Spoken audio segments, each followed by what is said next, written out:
Breaking, Russia connection found, 75,000 shares of Putin Energy Company. OMG. New connections to Russia emerge, as Democrats flounder to accuse President Trump of being Vladimir Putin's puppet. But it's who those connections line up with that will have you up in arms. New evidence indicates that Hillary Clinton was colluding with the Russian government. Hillary's campaign manager, John Podesta, was on the board of directors for a Kremlin-financed energy company that gave him 75,000 shares. Via Investors Business Daily. WikiLeaks revealed in March of this year that Podesta was on the board of Jules Unlimited between 2010 and 2014, leaving only to join the Obama administration as a senior advisor. Podesta failed to disclose his position on the board when filing his financial disclosures, which is required by law, upon entering the White House. John Podesta established the shell company Leonidio Holdings, in his daughter's names, no less, and positioned it to receive the Kremlin money just 10 days before he was officially employed by Obama. Essentially, Podesta was paid huge sums of money by a Russian-backed energy company before he became a powerful political advisor. Worse still, he kept the ties secret. That's treason, Mr. Podesta. This connection was discovered by WikiLeaks during their investigation into John Podesta's private emails, which were leaked to the public early last year. During the election, the Hillary Clinton campaign struggled and tried to distract us from her numerous email leaks, many of which revealed backdoor deals, as well as Clinton-backed pay-to-play scams. Hillary Clinton had numerous other ties to the Russian government. She personally received millions of dollars in donations after her State Department agreed to grant the Kremlin control of 20% of America's uranium reserves. John Podesta's brother, Tony, is a registered lobbyist who lobbies the American government on behalf of Russia. Further, numerous members of the Clinton campaign secretly met with Sergei Kislyak, the Russian ambassador, during the 2016 campaign. The Democrats are deflecting their own crimes onto the Trump administration. After failing to win the election, Hillary Clinton is deploying a convenient scapegoat in Putin. The radical left has no shame. The Democrats are guilty of everything they continuously accuse Trump of doing, but they're even worse. The press will never report on it, you can bet your money on that. The extremist Democrats will use any method to derail Trump's presidency. Do you think the Clinton campaign was working with the Russians? Please share the story on Facebook, and tell us what you think because we want to hear your voice. Look, everyone is talking about one special thing Pence did today. Vice President Mike Pence headed to Montana Friday to garner support for Greg Gianforte, the Republican candidate vying for the Treasure State's only seat in the U.S. House of Representatives. And considering he is in Big Sky Country, the former Indiana governor's method of transportation while touring the Westmoreland Coal Company's Absaroka mine on the Crow Indian Reservation was, not surprisingly, horseback. Wearing denim blue jeans and sturdy boots, Pence toured the coal mine with Interior Secretary Ryan Zink, a Montana native, and Senator Steve Daines. Pence also met with tribal and business leaders.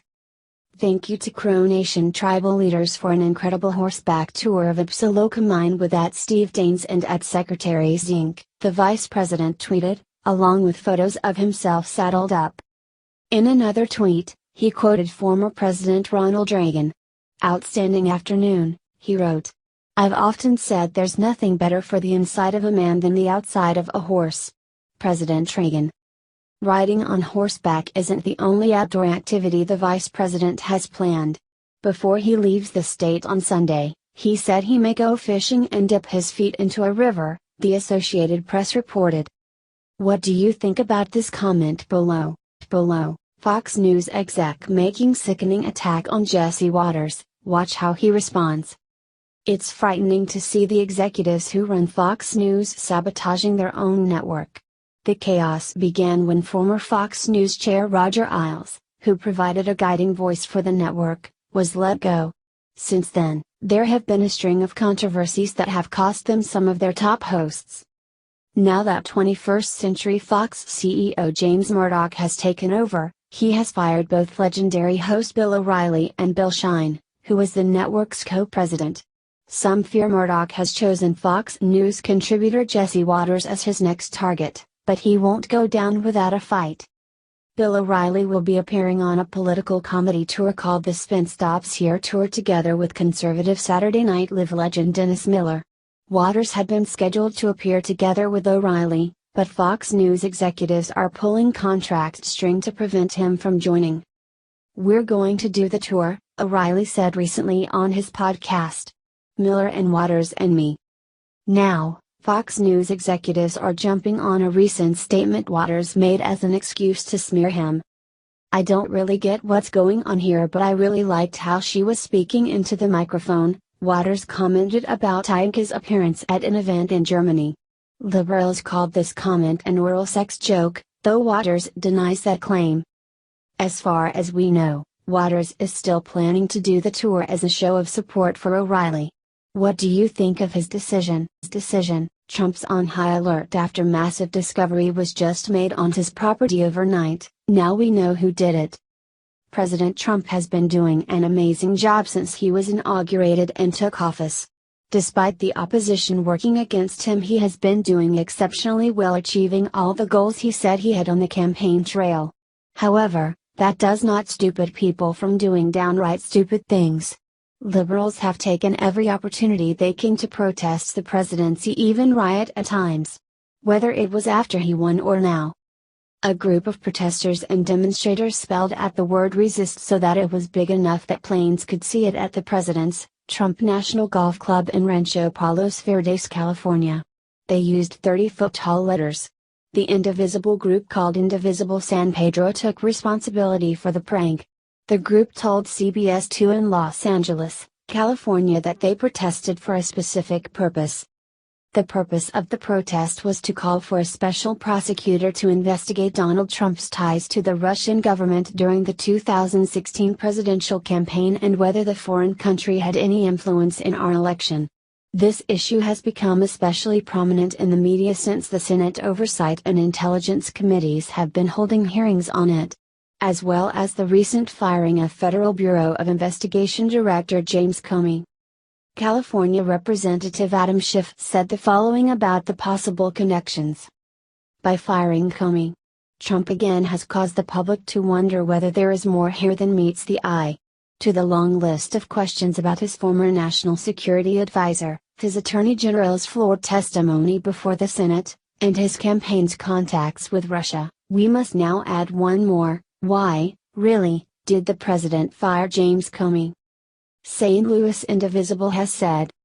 The simplest explanation is usually the correct one: a cover-up is now underway and the American people can't depend on a largely complicit, Republican-controlled Congress to protect them. Their Facebook group describes the group as the following. A group of concerned citizens that realize the Trump administration's agenda will take America backwards, and must be stopped. The group has been very vocal about calling for the president to release his tax returns. Law enforcement officials indicated it took over 15 minutes for them to form the word and that the group consisted of children as well. After they formed the word, they all began to sing the song God Bless America.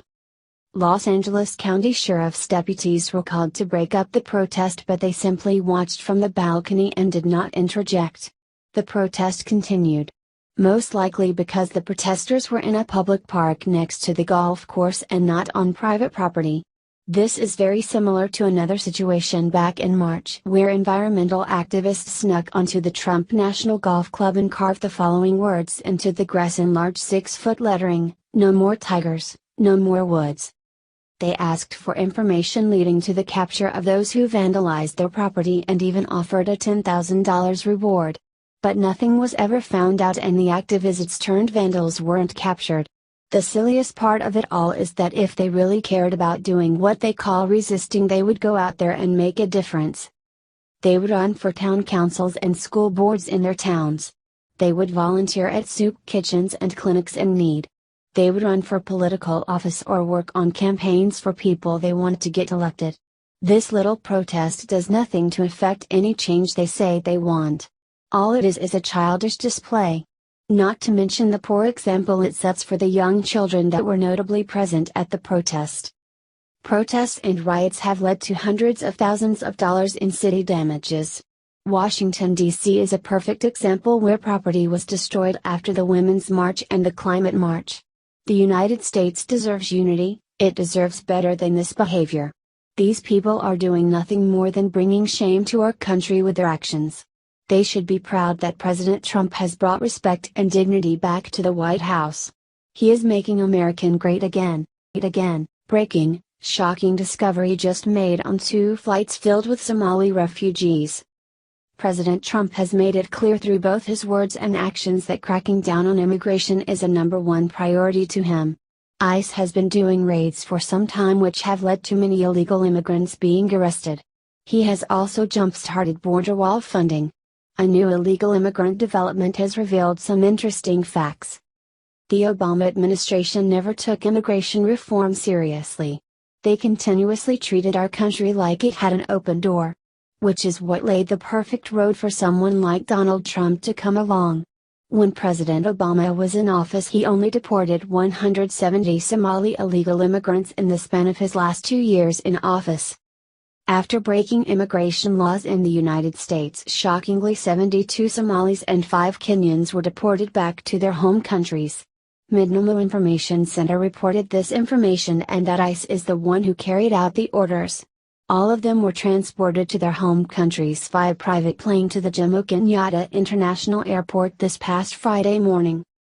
An unnamed Kenyan official said. They were deported over immigration issues including lacking papers. We had been informed of their planned arrival. The Somalis will proceed to Mogadishu while Kenyans will be processed